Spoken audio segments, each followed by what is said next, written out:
मेरे को 4 साल हुए हैं पॉलिटिक्स में, लेकिन वादे जो 8 साल पहले दिल्ली की जनता के साथ किए गए थे वो वादे मैंने नहीं किए थे, वो दिल्ली के मुख्यमंत्री ने किए थे। वो और ऑन रिकॉर्ड है, इसमें कुछ छुपा नहीं है कि 100 स्कूल, कॉलेज, हॉस्पिटल दिल्ली को लंदन, पेरिस, न्यूयॉर्क, पता नहीं क्या क्या वादे किए गए थे। आप मुझे बताइए, आप कहते हैं कि दिल्ली में एजुकेशन में क्रांति आई है, तो फिर आंकड़े क्यों नहीं देते? आप ये बताइए, आपने पिछले 8 साल में कितने स्कूल, कॉलेज, हॉस्पिटल खोले हैं? जब आप उनसे ये सवाल पूछते हैं तो उनके पास जवाब नहीं होता। एक सवाल इसलिए मैं पूछ रहा हूँ कि वैसे तो आप बड़े शांत रहते हैं, लेकिन केजरीवाल जी का नाम आते ही आप गुस्सा आ जाता है आपको। क्योंकि दिल्ली मेरे दिल में बसती है। मैं दिल्ली में पैदा हुआ, मैंने दिल्ली में पढ़ाई करी, मैं दिल्ली के लिए खेला। जितना मैंने नाम कमाया, चाहे वो अच्छा कमाया, बुरा कमाया, जो भी मैंने देश के लिए किया वो दिल्ली की बदौलत किया। और कहीं ना कहीं मुझे याद है जब पहली बार दिल्ली के मुख्यमंत्री इलेक्शन लड़ रहे थे, और ये शायद बहुत बार आम आदमी पार्टी इसको बोलेगी भी और चलाएगी भी कि मेरी मदर ने भी उनको वोट दिया था। मेरी मदर को भी ये लगता था कि शायद एक ऐसा व्यक्ति आ रहा है जिसने जो प्रॉमिस किए वो फुलफिल करेंगे। तो अब आपकी मदर क्या कहती हैं? जो दिल्ली की जनता कहती है। मैं एक तस्वीर दिखाना चाहता हूँ, वो आप भी उस तस्वीर में मौजूद हैं, दिल्ली के एलजी भी मौजूद हैं। वो तस्वीर स्क्रीन पे आएगी, वो तस्वीर को प्ले कर लेते हैं। ये तस्वीर आ रही है। अब आप देखिए इस तस्वीर में क्या हो रहा है। आप पीछे खड़े हैं, अरविंद केजरीवाल खड़े हैं और एलजी साहब खड़े हैं। एलजी साहब उनको हाथ से पीछे कर रहे हैं और इसी कार्यक्रम में आप भी दिख रहे हैं व्हाइट शर्ट में। ये जो क्रेडिट वॉर है ना, ये इस देश को आगे लेके कहीं नहीं जाएगी, ना दिल्ली को आगे लेके जाएगी कि ये मैंने बनाया है, आपने बनाया है, किसने बनाया है।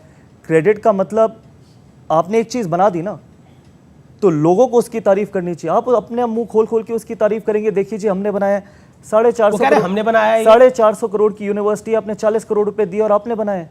जब कभी ऐसी चीज़ हुई है तो ये अंत बहुत पास है इस चीज़ का। आप कह रहे हैं अंत बहुत पास है, लेकिन केजरीवाल भावुक भी हो गए थे मनीष सिसोदिया को याद करके। वो तस्वीर में दिखाना चाहता हूँ, वो काफ़ी रोए, मतलब इमोशनल हो गए और उन्होंने बोला कि मुझे आज मनीष सिसोदिया की याद आ रही है। ऐसा आप लोगों ने क्या कर दिया है कि वो भावुक हो गए हैं? वो क्लिप देख लेते हैं, ऑडियो प्ले करिए जरा इसका।